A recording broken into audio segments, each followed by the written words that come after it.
오늘은 하나님이 인생에게 행하신 기적이란 제목으로 함께 은혜를 나누고자 합니다. 우리는 1년 365일 또 하루 24시간이라는 이런 불변의 자연 법칙이 적용되는 세상에 살고 있습니다. 그러나 때로는 우리가 일상의 이러한 자연 법칙과는 다른 어떤 신비한 일을 경험하게 되는데요. 사람들은 이것을 가리켜서 기적이라고 부르고 있습니다. 그래서 일상을 살다 보면 때로는 좀 기적이 일어났으면 좋겠다라고 생각이 들 때가 있어요. 사람들이 언제 기적이 일어나기를 원하는 것일까요?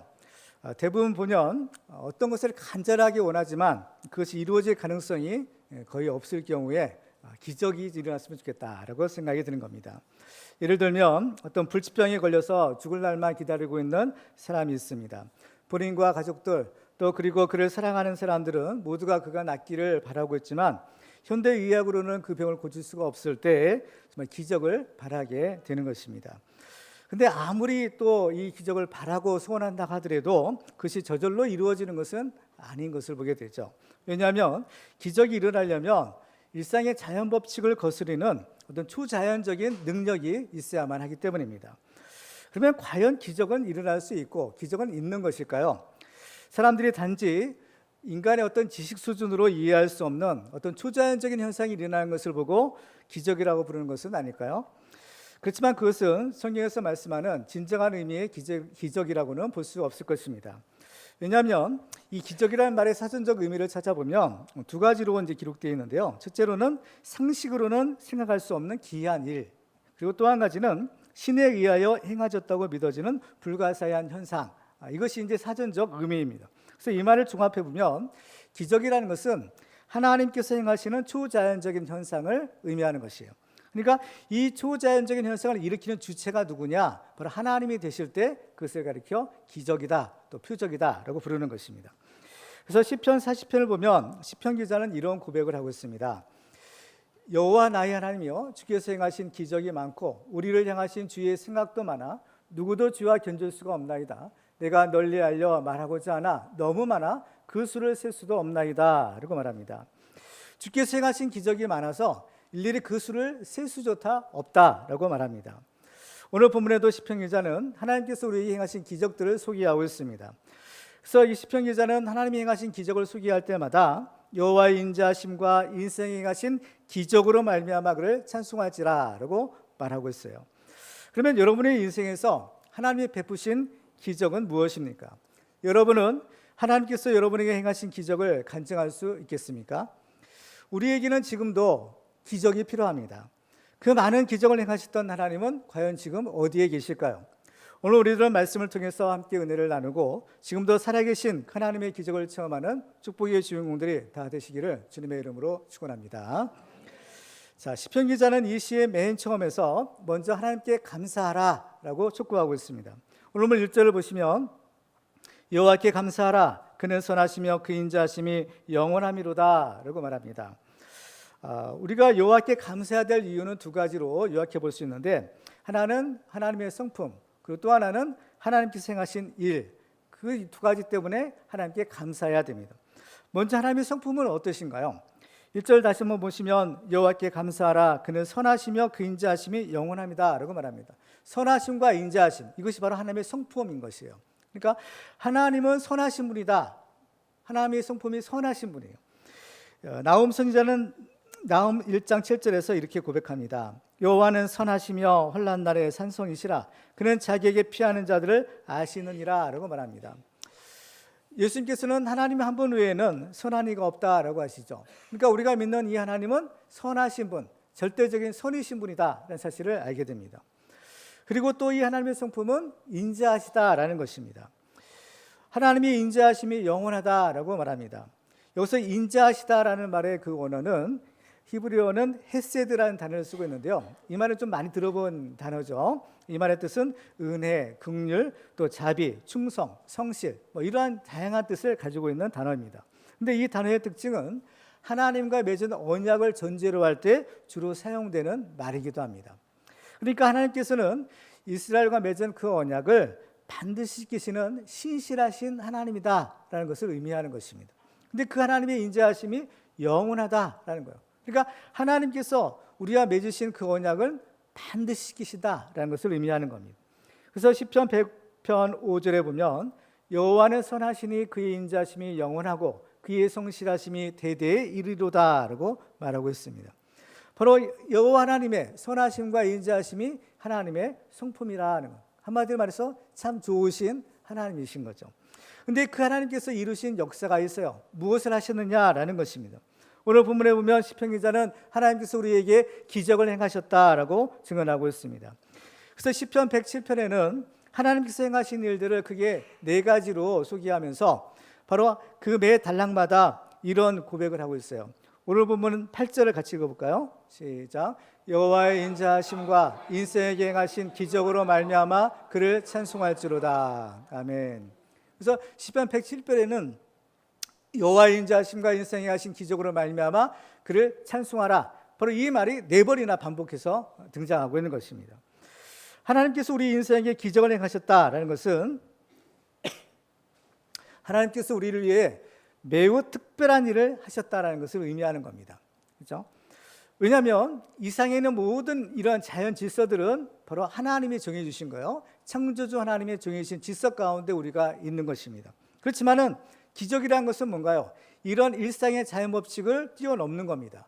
그러니까 하나님이 정해 주신 그 자연 법칙을 하나님께서 바꾸시는 거예요. 잠깐. 그렇죠? 그런 일을 하면서까지도 하나님께서 우리를 위해 기적을 행하시는 겁니다. 그러니까 매우 스페셜한 아주 특별한 일들을 우리를 위하여 행하셨다라는 것입니다. 이것은 하나님이 우리를 얼마나 사랑하시는가라는 증거인 겁니다. 하나님 우리를 얼마나 사랑하셨으면 우리 인생에 기적을 행하시는데 그 기적은 보통 일이 아닌 거죠. 하나님이 정하신 그 자연법칙을 뛰어넘는 그런 놀라운 일을 하나님께서 우리를 위해서 행하신 겁니다. 그러면 하나님께서 우리 인생에 행하신 기적은 과연 무엇일까요? 오늘 본문에서 우리는 하나님이 행하신 3가지의 기적을 발견하게 됩니다. 첫 번째로는 하나님께서는 우리를 대적의 손에서 속량하시는 기적을 행하셨습니다. 시편 기자는 하나님이 행하신 기적들을 소개할 때 제일 먼저 하나님께서 우리를 구원하신 사건을 말하고 있어요. 자, 오늘 본문 2절과 3절을 같이 읽겠습니다. 시작. 여호와의 속량을 받은 자들은 이같이 말할지어다. 여호와께서 대적의 손에서 그들을 속량하사 동서남북 각 지방에서부터 모으셨도다. 아멘. 이스라엘 역사를 살펴보면 하나님께서 이스라엘을 구원해 주신 사건은 크게 2번이 있었던 것을 보게 됩니다. 하나는 출애굽 사건이고 또 한 번은 바벨론에서 포로가 귀환한 사건입니다. 하나님께서 애굽과 바벨론의 손에서 이스라엘을 구원해 내신 거죠. 특히 오늘 본문의 이 시편은 이스라엘 백성들이 바벨론 포로에 70년간 사로잡혀 있다가 하나님께서 그들을 다시 돌려보내신 그러한 역사적인 사건을 배경으로 하고 있습니다. 나라가 망하고 포로로 끌려가고 사방에 흩어졌던 이스라엘 족속들을 하나님이 기적을 행하셔서 다시 고국으로 돌려보내신 것입니다. 그 때문에 이 시는 이미 하나님이 이 구원의 은혜를 체험한 사람들이 하나님께 드리는 감사와 또 찬양의 시인 것입니다. 그래서 이 하나님의 은혜가 얼마나 놀라운가, 오늘 3절을 다시 한번 보시면 동서남북 각 지방에서부터 모으셨다라고 하고 있어요. 하나님께서는 흩어졌던 이스라엘 백성들을 동서남북 각 지방에서부터 불러 모으시는 겁니다.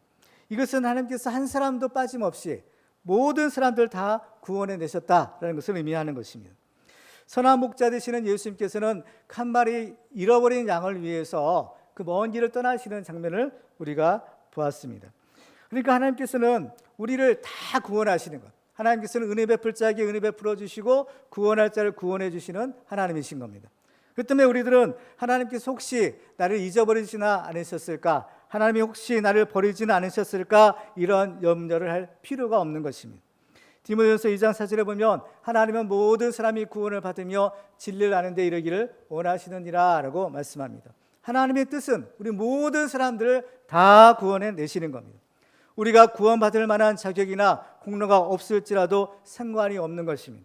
하나님 우리를 사랑하시기 때문에 모든 사람들이 하나님이 베푸시는 이 구원의 은혜를 받으라라고 하시는 겁니다. 이것이 하나님 주시는 은혜요, 이것이 하나님 주시는 구원의 선물인 겁니다. 그래서 이사야서 55장 1절에 보면 오라 너희 모든 목마른 자들아 물러나오라, 돈 없는 자도 오라, 너희는 와서 사 먹되 돈 없이 값없이 와서 포도주와 젖을 사라라고 말합니다. 돈 없어도 상관이 없다는 겁니다. 돈 없어도 값없이, 그렇죠? 돈 없이 하나님 주시는 이 풍성한 구원의 은혜를 받으라라고 말씀합니다. 그 때문에 우리가 이 구원의 은혜를 받는 것은 전적인 하나님의 은혜의 선물인 겁니다. 그래서 에베소 2장 8절에 보면 너희는 그 은혜에 의하여 믿음으로 말미암아 구원을 받았으니 이것은 너희에게서 난 것이 아니요 하나님의 선물이라라고 하는 겁니다. 그 때문에 하나님께서 우리 주시는 이 구원의 은혜의 선물을 우리가 다 받아야 될 줄로 믿습니다. 그래서 이 바벨론의 포로로 끌려갔던 그 종살이하던 이스라엘 족속들은 자기들의 힘으로는 도저히 고국으로 돌아올 수가 없었던 것입니다. 그렇지만 우리 인간의 생사화복과 인류 역사를 주관하시는 그 전능하신 하나님께서 그들에게 은혜를 베푸셔서 그들을 고국으로 돌려보내시는 기적을 행해 주시는 겁니다. 그런데 이 시편 기자는 이 사건을 기록할 때 그냥 단순히 구원이라는 말 대신에 속량이라는 특별한 단어를 사용하고 있는 것을 발견하게 됩니다. 이것은 장차 예수님께서 우리 죄를 속량하실 것을 내다보고 한 말입니다. 속량이란 말은 다른 말로 하면 구속 또는 대속이라는 말로 바꾸어 쓸 수가 있는데 이 말의 뜻은 노예나 종을 값을 주고 사서 해방시키는 것을 의미하는 겁니다. 이스라엘 족속이 애굽이나 바빌론에 종살이한 것처럼 우리 모든 사람들은 죄를 지어서 마귀의 종노릇을 하고 있었습니다. 그런데 사람들은 자기 힘으로 이 죄의 문제를 해결할 수 없었기 때문에 평생 이 마귀의 종노릇 하다가 결국에는 지옥에 가야만 하는 것이 우리 사람의 운명이었던 것입니다. 그렇지만은 가장 선하시고 인자하신 하나님께서 우리를 불쌍히 여겨주시고 우리를 구원해 주신 겁니다. 그 옛날 하나님께서 이스라엘 백성들을 속량하시고 구원해 주신 것처럼 하나님께서는 바로 우리들을 속량하시고 구원해 주시는 겁니다. 하나님이 우리를 구원하시는 것은 그냥 거저된 것이 아니라 하나님의 독생자 예수 그리스도의 핏값을 주고 우리를 속량하셨습니다. 사도 바울이 에베소 교회 장로들에게 마지막 고별 설교를 할 때 이렇게 말하는 것을 보게 됩니다. 사도행전 20장 28절에 보시면 여러분은 자기를 위하여 또는 온 양떼를 위하여 삼가라. 성령이 그들 가운데 여러분을 감독자로 삼고 하나님이 자기 피로 사신 교회를 보살피게 하셨느니라 라고 말씀합니다. 이 교회는 하나님께서 자기 피로 사신 교회다라는 것입니다. 그렇죠? 핏값을 주고 사신 우리 교회, 핏값을 주고 사신 우리 성도들, 하나님께서 이 핏값을 치르셨다는 거죠. 예수님께서 십자가에 달려 돌아가실 때 마지막 7마디를 하셨는데 이것을 가상칠언이라고 부릅니다. 그 중에서 예수님께서는 바로 다 이루었다라는 말을 하셨는데요. 이 헬라어 오늘 보면 테텔레스타이라는 말이죠. 이것은 상업적인 용어로서 빚을 진 사람이 빚을 다 갚았을 때 테텔레스타이라는 말을 했답니다. 뭐냐면은 빚을 다 갚았습니다라는 뜻입니다. 죄의 싹은 사망이라고 했어요. 죄를 지은 모든 사람들은 그 죄값으로 죽어야만 하는 것이 인간의 운명이었던 겁니다. 그렇지만 죄를 짓고 죽어야 될 우리 대신에 예수님이 십자가에서 달려 돌아가심으로 그 죄값을 대신 치러주신 거예요.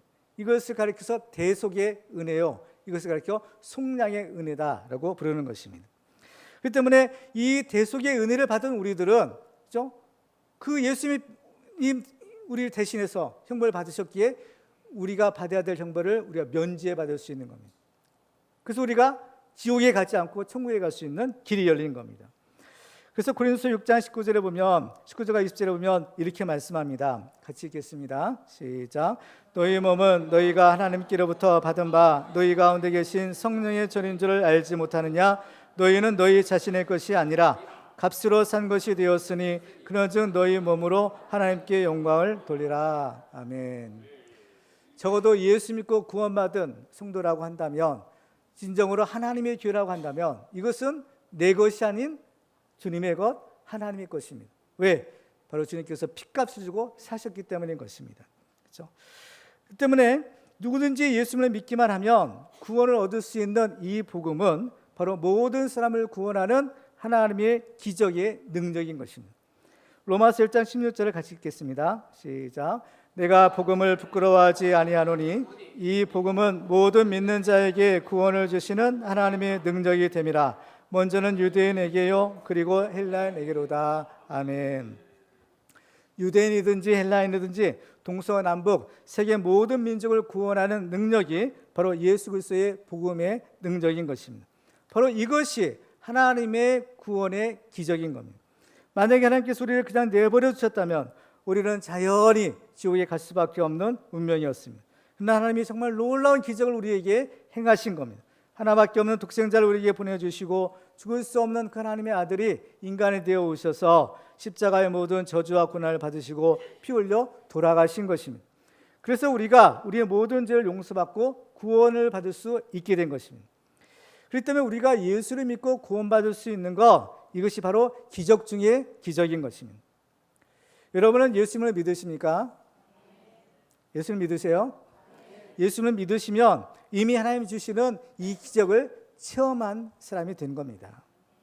예수님께서 행하신 첫 번째 표적이 갈릴리 가나 혼인잔치에서 물을 변하여 포도주가 되게 하신 기적이었습니다.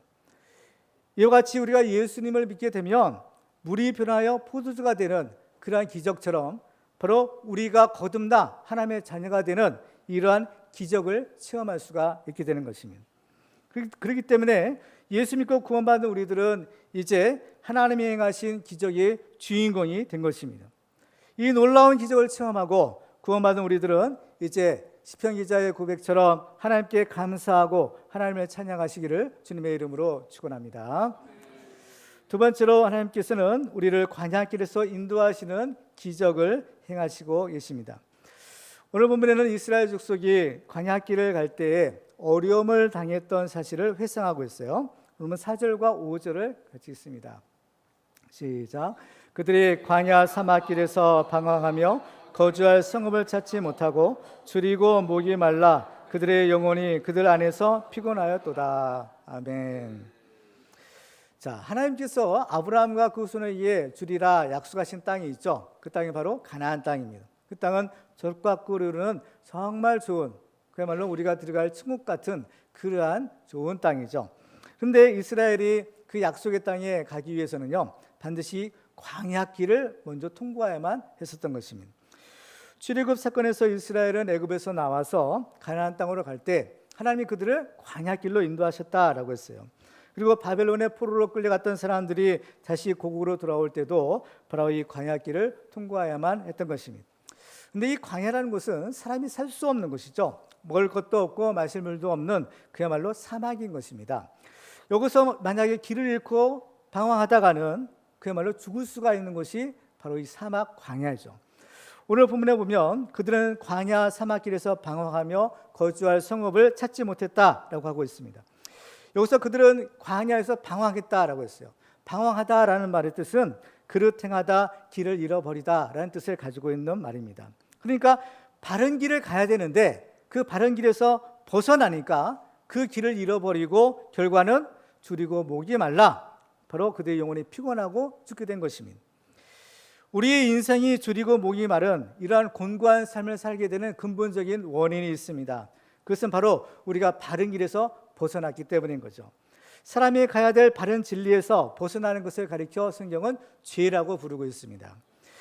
오늘 본문에 속한 시편 107편 10절과 11절을 보시면 이렇게 말씀하고 있어요.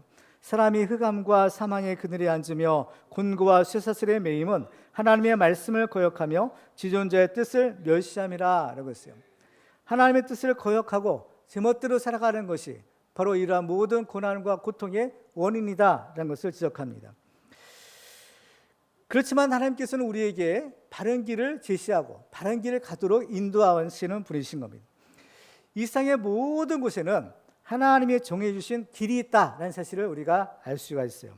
이스라엘 역사를 보면 광야의 사막에도 길이 있었고 홍해 바다 속에도 길이 있었다라는 사실을 우리가 알게 됩니다.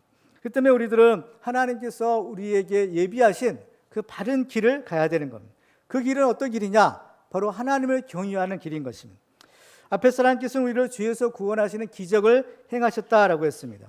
그런데 하나님이 행하시는 기적은 이것만이 아닌 것입니다.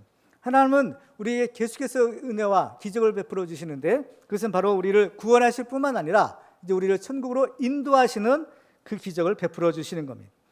출애굽한 이스라엘 백성들은 전능하신 하나님의 능력으로 애굽에서 구원을 받아요. 그런데 애굽에서 출애굽한 바로 그 이스라엘 백성들은 이제 거기에 머무르는 것이 아니라 하나님이 약속하신, 하나님이 예비하신 가나안 땅으로 가야만 했던 겁니다. 그렇지만 그들은 애굽에서 나온 다음에 어디로 가야 될지 또 어떻게 가야 될지를 전혀 몰랐습니다. 그렇지만 하나님께서 친히 그들의 목자가 되어 주셔서 그들을 가나안 땅으로 인도해 주신 것입니다. 근데 그 가나안 땅으로 가는 길이 광야길이라고 했어요. 먹을 것도 없고 마실 것도 없고 낮에는 뜨거운 태양과 밤에는 매서운 추위가 있는, 도저히 사람이 살 수 없는 그 광야길을 통과해야만 하는 것입니다. 근데 사람의 힘으로는 이 광야길을 통과할 수가 없어요. 이 길을 가기 위해서는 오직 하나님께서 그들의 목자가 되어 오셔서 낮에는 구름 기둥으로 밤에는 불 기둥으로 그들을 지키시고 보호해 주시며 하늘에서 만나를 내려주시고 반석에서 생수를 터뜨려 주시는 이 은혜를 받아야만 그들은 이 광야길을 통과할 수 있었던 것입니다. 그다음에 광야길을 가는 이스라엘 백성들은 매일매일 하나님이 주시는 기적을 체험해야만 사는 것입니다. 아침마다 하나님께서 산에서 만나 내려주시죠. 반석에서 생수를 터뜨려 마시게 하시고, 또 낮에는 구름 기둥으로 그들을 서늘하게 하시고 밤에는 불 기둥으로 그들을 따뜻하게 하시는 그러한 기적을 베풀어 주시고, 그들의 광야 40년 동안에 그들의 옷과 신발이 하나도 헤어지지 않는 그러한 기적을 날마다 그들에게 베풀어 주시는 겁니다. 지금 우리가 살고 있는 세상을 가리켜서 광야길을 가는 것이다 라고 말하고 부르고 있습니다. 우리가 예수를 영접하면 우리는 바로 하나님 나라 천국으로 이제 가는 이 믿음의 순례길을 이제 가게 되는데, 우리가 이 길을 가는 것이 쉽지 않은 겁니다. 정말 우리가 예수 믿고 나면 뿅 하고 순간 이동해서 천국에 가면 참 좋겠지만, 그렇지만 우리는 하나님이 부르시는 그날까지는 이 세상을 살아야 되는 겁니다. 이 나그네 인생을 살아야 되는 것이 우리 믿음의 성도들의 삶인 것입니다. 그런데 이 세상을 살아가는 것이 마치 광야길을 걷는 것 같은 그러한 곤고하고 어려운 길인 것입니다.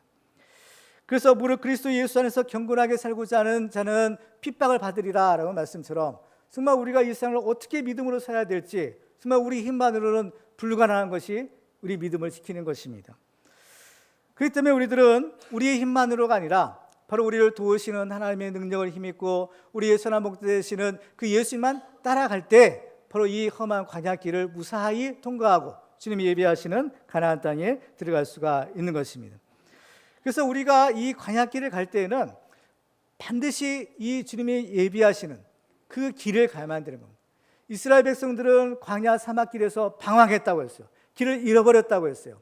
그렇지만 우리들은 우리의 길과 진리요 생명 되시는 예수님의 그 길을 따라가야만 하는 것입니다. 예수님께서는 내가 곧 길이요 진리요 생명이니 나로 말미암지 않고는 아버지께로 올 자가 없느니라 라고요. 이 광야길을 통과하는 그 생명의 길은 오직 하나, 예수의 길밖에 없다라는 것입니다. 다른 이로서는 구원을 받을 수 없나니 천하 사람 중에 구원을 받을 만한 다른 이름을 우리에게 주신 일이 없음이라 라고 말하고 있습니다. 그러면 하나님께서는 왜 우리를 하필이면 그 어려운 광야 사막길을 통과하게 하시는 것일까요? 그 이유에 대해서 신명기서 8장 2절과 3절은 이렇게 말씀하고 있습니다. 같이 읽겠습니다. 시작. 내 하나님 여호와께서 이 40년 동안에 내게 광야길을 걷게 하신 것을 기억하라. 이는 너를 낮추시며 너를 시험하사 네 마음이 어떠한지 그 명령을 지키는지 지키지 않는지 알려 하심이라. 너를 낮추시며 너를 줄이게 하시며 또 너도 알지 못하며 내 조상들도 알지 못하던 만나를 내게 먹이신 것은 사람이 떡으로만 사는 것이 아니요 여호와의 입에서 나오는 모든 말씀으로 사는 줄을 내가 알게 하려 하심이니라. 아멘. 이 광야의 길이라는 것은 고난의 길이요 자칫하면 죽음의 길이 될 수도 있는 길입니다. 그렇지만은 하나님을 믿고 예수님을 목자로 삼고 살아가는 사람들에게는 그 길이야말로 생명의 길이요 구원의 길이요 천국에 가는 길이 될 수 있는 것입니다. 그렇기 때문에 우리들은 이 광야의 길을 갈 때에 우리의 믿음을 점검해 봐야 됩니다. 이스라엘 사람들은 홍해바다를 건너 출애굽했을 때 얼마나 기뻐했는지 모릅니다. 춤을 추고 노래하면서 하나님께 감사와 찬송을 드렸습니다. 그렇지만 그들이 이 광야길을 가면서부터 그들의 입에서는 어느 순간에 불평과 원망이 터져나오기 시작했던 것입니다. 왜 하나님이 우리를 이 광야로 인도하여 우리를 죽게 하느냐라는 것입니다. 광야길은 우리의 믿음의 실상이 드러나는 곳입니다. 평소에는 하나님을 사랑하고 하나님을 잘 믿는다라고 생각했는데 막상 내가 원치 않는 어려운 일을 당하고 나면 나의 믿음이 정말 형편이 없었다라는 사실을 발견할 수가 있습니다. 그래서 나의 믿음 없음을 회개하고 정신을 차리고 신앙생활을 다시 열심히 하게 되는 것입니다. 그래서 이 광야길을 가게 되면 자연히 겸손해지는 은혜를 받게 됩니다. 우리가 읽은 이 신명기 8장의 말씀을 보면 하나님께서 우리에게 관약길로 하신 목적이 우리를 낮추시며 너를 낮추시라는 말이 계속해서 반복해서 나옵니다. 우리를 낮추신다는 것은 뭐냐? 우리를 겸손하게 하신다라는 것입니다. 우리가 하나님을 믿는 신앙생활을 할 때에 반드시 필요한 덕목이 있는데 그것이 바로 겸손인 것입니다. 이 겸손의 반대는 교만인데요. 하나님이 제일 싫어하시는 사람이 있어요. 그게 어떤 사람이냐? 교만한 사람인 겁니다. 그래서 잠언 16절에 보면 교만은 패망의 선봉이요 거만한 마음은 넘어짐의 앞잡이라 라고 했습니다. 바로 이 겸손한 사람만이 하나님의 은혜를 받고 겸손한 사람만이 하나님의 말씀에 순종하며 겸손한 사람만이 구원의 은혜에 이르게 되는 겁니다. 그렇지만 우리 사람은 태어날 때부터 이 교만한 죄의 성질을 가지고 태어난다는 겁니다. 교만하지 않는 사람이 없는 겁니다. 그래서 이 교만의 이 껍질을 벗어버리지 않으면 누구라도 넘어지고 실패할 수밖에 없는 것입니다. 그 때문에 하나님께서 우리를 낮추시고 겸손하게 하시는 거예요. 왜? 우리를 사랑하시기 때문인 겁니다. 저는 지난 주일 설교 시간에 우리가 경건한 삶을 사는 세 가지 비결에 대해서 말씀을 드렸습니다. 여러분들 기억하시나요? 그것은 바로 경건의 노트를 한번 만들어 보자라는 것이었는데요. 여기에 우리가 매일 감사할 것들 세 가지, 또 은혜 받은 말씀, 또 우리가 기도의 제목들, 이것들을 이 경건의 노트에 매일매일 일기 쓰듯이 적어보는 것입니다. 여러분은 지난 한 주간 동안에 어떻게 이것을 실천해 보셨나요? 실천해 보셨나요? 대답이 시원찮아요. 처음에는 이게 어렵습니다. 이 습관이 돼야 되는데 처음에 이거 하기가 참 어려운 거예요. 그렇죠? 그렇지만 매일매일 꾸준히 노력하게 되면요, 이게 정말 놀라운 결과를 여러분들 경험할 수 있는 것입니다. 저는 지난 주간에 이 경건의 노트를 작성하면서 큰 은혜를 받았습니다. 이 매일 이렇게 하루에 세 가지씩 감사의 제목을 적는다는 거 쉬운 일이 아니에요. 그래서 이제 오늘 하루 동안에 하나님께서 우리에게 어떤 은혜를 베풀어 주셨고 내가 무엇을 감사해야 될까 이 고민하면서 생각해 보는 동안에 감사할 조건을 딱 하나 생각나는 것이 있었어요. 그게 뭐냐? 정말 내가 힘이 없고 능력이 없는 것, 바로 이것이 내가 감사해야 될 조건이구나 라는 것을 아는 겁니다. 왜냐하면요, 지난주 저녁 무렵에 제 아내와 좁은 골목길을 이제 가고 있었어요. 길 주변에는 상가와 음식점들이 많이 있었고 또 퇴근 시간이었기 때문에 사람들이 아주 거리에 많았습니다. 물론 이제 그 길이 좁은 길이긴 하지만 차는 다닐 수 있는 길이었지만 차는 잘 찾아볼 수가 없는 그런 아주 좁은 골목길을 가고 있었던 거죠. 그래서 이런저런 얘기를 하면서 길을 걷고 있는데 갑자기 뒤에서 빵 하는 소리가 들리는 겁니다. 그래가지고 깜짝 놀라서 뒤를 돌아보니까 그 웬 택시가 아주 바짝 가까이 와가지고는 클락션 소리를 그냥 크게 낸 거죠. 그래서 그 순간에 갑자기 막 나도 모르는 사이에 화가 막 치밀어 오르는 것을 느꼈어요. 겉으로는 물론 태어난 척했지만 속에서는 정말 저런 몰상식한 운전자가 있는가? 그건 미운 마음이 생기고 정말 할 수 있으면 한 대 쥐어받고 싶다는 그런 생각까지도 들었던 겁니다. 근데 집에 와서 곰곰이 생각해 보니까 만일 내가 그때 그 울컥하는 그 심정으로 만약 그런 일을 했다면 어떻게 됐을까? 그 결과를 한번 상상해 보니까 정말 아찔하지 않을 수 없던 겁니다. 비록 분하고 억울했지만 그 순간 참고 지나갔던 것이 내게 얼마나 참 다행이었는가라는 것을 알았어요. 만약 제가 그때 힘이 있었다면 슈퍼맨이나 뭐 어벤져스 같이 그렇죠? 만약 그런 수능력이 있었더라면 어떻게 했을까? 분명히 사고를 쳤을 것이에요. 그렇다면 정말 그 사람이 저지른 잘못에 비해 비교할 수 없는 엄청난 죄를 짓고 분명히 후회하고 있었을 것입니다. 그렇습니다. 정말 우리가 예수님을 믿고 신앙생활을 하고 있지만 우리에게는 아직도 이 죄의 쓴뿌리가 남아있고 부패한 죄의 숙성들이 여전히 남아있는 것입니다. 그렇기 때문에 우리에게는 바로 이 연단이 필요한 것입니다. 어떤 연단이냐? 나를 낮추는 연단이에요. 하나님께서 이스라엘 백성들을 낮추고 또 낮추는 이 광야의 고난을 연단을 주신 것처럼 바로 우리들에게도 바로 이 우리를 낮추는 이 고난의 연단이 필요한 것입니다. 그 때문에 우리는 날마다 자기를 쳐서 복종시키는 바로 이 경건에 이르는 연단을 해야 되는 것입니다. 사도 바울도 고린도서 9장에 보면 내가 내 몸을 쳐 복종하게 함은 내가 남에게 전파한 후에 자신이 도리어 버림을 당할까 두려워함이로다 라고 했습니다. 천하의 사도 바울도 내가 날마다 내 몸을 쳐서 복종시킨다라고 말하고 있는 것입니다. 그래서 겸손하게 내 뜻을 버리고 진리의 말씀에 순종하는 길을 가야만 이 광야의 사막길에서 방황하지 않고 하나님이 예비하시는 그 천국에 무사히 들어갈 수 있는 것입니다. 지금도 하나님께서는 우리를 이 광야 같은 세상에서 인도하시는 기적을 베풀고 계시는 겁니다. 여호와는 나의 목자시니라고 고백하는 이 다윗이 시편 23편에서 이렇게 말합니다. 그가 나를 푸른 풀밭에 누이시며 쉴만한 물가로 인도하시는도다. 내 영혼을 수생시키시고 자기 이름을 위하여 의의 길로 인도하시는도다 라고 고백하고 있습니다.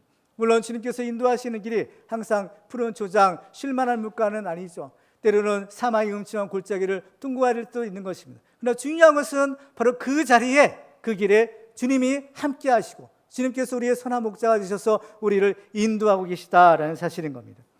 우리의 선한 목자 되신 예수님께서는 졸지도 아니하시고 주무시지도 아니하시고 우리를 지키시고 보호하시고 지금도 우리를 하나님 나라로 인도하고 계신 줄 믿으시기 바랍니다.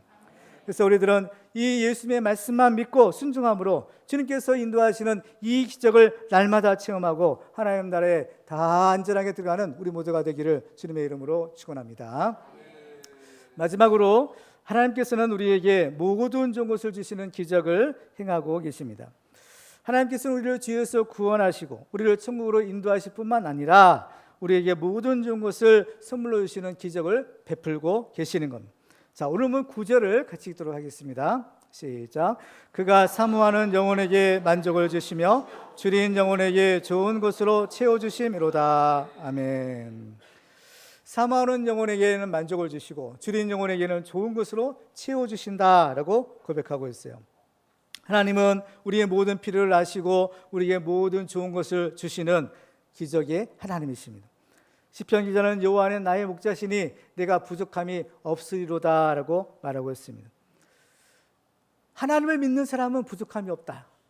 왜냐하면 이 세상 만물은 다 하나님의 것이고 또 예수 믿고 구원받는 우리들은 하나님 나라를 상속받을 수 있는 축복의 주인공이 되었기 때문인 것입니다. 아들이면 자녀이면 상속자라고 했어요. 하나님의 모든 나라, 하나님의 모든 축복을 상속받는 축복의 주인공이 바로 예수 믿는 우리들이 된 줄을 믿으시기 바랍니다. 그래서 예수님은요, 바로 주님의 이름으로 하나님께 기도하라, 구하라라고 했어요. 요한복음 16장에 보면 내가 진실로 너희에게 이르노니 너희가 무엇이든지 아버지께 구하는 것을 내 이름으로 주시리라. 지금까지는 너희가 네 이름으로 아무것도 구하지 아니하였으나 구하라. 그리하면 받으리니 너희의 기쁨이 충만하리라. 주님께서는 구하라고 말씀하시는 겁니다. 왜? 구하면 주겠다 약속하시기 때문인 것이죠. 그 때문에 우리들은 하나님께서 우리에게 주시고자 하는 축복이 있어요. 하나님 우리를 사랑하시기 때문에 하나님께서는 우리에게 모든 좋은 것을 주시는 분이신 겁니다. 왜? 부모님이 그 자식에게 좋은 것을 주는 마음이 있는 것처럼 하나님의 아버지도 하나님의 자녀된 우리들에게 모든 좋은 것을 주시려고 하신다는 겁니다. 근데 어떻게 받을 수 있느냐? 조건이 하나 있습니다. 그건 뭐냐? 기도하는 겁니다. 구하는 거예요. 하나님이 주시려고 해도 구하지 않는 사람에게는 줄 수 없다. 이것이 영적인 법칙인 겁니다. 그렇죠?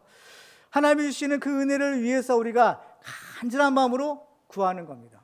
그러면 반드시 받는 거예요. 이 하나님의 약속인 거예요. 자, 오늘 본 6절과 7절을 같이 읽겠습니다. 시작. 이에 그들이 근심 중에 여호와께 부르짖음에 그들의 고통에서 건지시고 또 바른 길로 인도하사 거주할 성읍에 이르게 하셨도다. 아멘. 이스라엘 족속들이 광야 사막길에서 길을 잃고 방황했다고 했어요. 그리고 어때요? 줄이고 목마른 곤고한 상황에 죽을 수밖에 없는 상황에서 그들이 마지막으로 하나님께 부르짖어 기도한 겁니다. 그렇게 하나님께서 그들의 기도를 들으시고 어때요? 그들을 바른 길로 인도하시고 마침내 그들이 거주할 성읍 하나님 나라 천국에 인도하셨다는 것이죠. 우리는 바로 이들이 줄이고 목마른 심정으로 하나님께 부르짖어 기도했던 것처럼 우리들도 하나님 앞에 기도해야 될 줄로 믿습니다. 부르짖으라, 입을 크게 열리라 말씀하세요. 내가 채우리라, 보여주리라, 주시리라 약속하시는 겁니다. 의에 줄이고 목마른 자는 복이 있나니 그들이 배부를 것이요 라고 했어요. 줄이고 목마른 이 심정으로 간절한 이 목마른 사슴같이 그 간절한 마음으로 하나님께 부르짖어 기도하면 하나님이 들으시고 응답해 주시고 주시겠다 약속하시는 겁니다. 마태복음 7장에 보면 구하라 그리하면 너에게 주실 것이요 찾으라 그리하면 찾아낼 것이요 문을 두드리라 그리하면 너에게 열릴 것이니 구하는 이마다 받을 것이요 찾는 이는 찾아낼 것이요 두드리는 이에게는 열릴 것이니라. 여러분, 구하고 찾고 두드려야 된다는 겁니다. 구하는 자에게 주고 찾는 자에게 찾고 문을 두드리는 자에게 열어주신다는 겁니다. 여러분들의 지금 오늘 교회에 나올 때 여러분의 간절한 소원이 있습니까? 하나님께서 이 문제를 해결해 주셔야 할 문제가 있습니까? 바로 이 문제를 가지고 여러분 기도하시기 바랍니다. 기도는 하지 않으면서 하나님은 왜 안 이루어지냐 불평하지 말고 하나님이 말씀하신 것처럼 약속하신 것처럼 부르짖어 기도하시기 바랍니다. 그러면 신실하신 하나님이 응답해 주시고 여러분의 소원을 반드시 이루시고 또 여러분의 문제를 해결해 주실 줄 믿습니다. 왜냐? 우리가 하나님의 아들이요 하나님의 자녀가 되었기 때문입니다. 너희 중에 누가 아들이 떡을 달라 하는데 돌을 주며 생선을 달라 하는데 뱀을 줄 사람이 있겠느냐? 너희가 악한 자라도 좋은 것으로 자식에게 줄 줄 알거든 하물며 하늘에 계신 너희 아버지께서 구하는 자에게 좋은 것으로 주지 않겠느냐? 라고 말씀합니다. 그렇습니다. 하나님은 우리에게 좋은 것으로 주시는 분인 거예요. 우리는 하나님이 주신 것으로 만족해야 되는 겁니다. 로마서 8장 32절을 같이 읽겠습니다. 시작. 자기 아들을 아끼지 아니하시고 우리 모든 사람을 위하여 내주시니가 어찌 그 아들과 함께 모든 것을 우리에게 주시지 아니하겠느냐. 아멘. 아들마저 주셨는데 어찌 그 아들과 함께 모든 좋은 것을 주시지 않겠느냐는 것. 하나님은 우리의 소원을 이루시고 우리를 만족해 하시는 전능하신 참 좋으신 하나님이신 줄 믿으시기 바랍니다. 시편 103편에 보면 좋은 것으로 내 소원을 만족하게 하사 내 정신을 독수리같이 새롭게 하시는도다 라고 찬양하고 있습니다. 정말 하나님께서 우리에게 주시는 이 은혜로 정말 우리들도 청춘같이 독수리같이 새롭게 하는 하나님의 은혜를 받는 축복이 주되기를 주님의 이름으로 축원합니다. 말씀을 뵙겠습니다. 장맛비가 메마른 대지를 흡족하게 적시어 해가를 하듯이 하나님께서는 날마다 우리에게 베풀어 주시는 이 기적으로 우리의 주리고 목마른 영혼을 만족하게 해주시는 축복의 하나님이신 겁니다. 시편 기자는 그 하나님께 감사하라 찬양하라 라고 촉구하고 있어요. 바로 하나님께서 우리를 구원하기 위하여 놀라운 구원의 기적을 베풀어 주셨고 지금도 날마다 우리를 하나님 나라 친구로 인도하시는 기적을 베풀어 주시고 우리에게 필요한 것들을 공급하여 주고 있는 겁니다. 그리고 또 우리에게는 예수 이름의 축복을 주셔서 무엇이든지 하나님께 예수 이름으로 기도하고 구하는 것마다 주시겠다라고 약속하고 있는 것입니다. 이 놀라운 기적을 체험한 우리들은 이제 날마다 감사와 기쁨으로 주님을 섬기고 늘 끼어 기도함으로써 지금도 살아계신 이 하나님의 기적을 체험하며 하나님께 영광 돌리는 우리 모두가 되기를 주님의 이름으로 축원합니다. 기도하겠습니다.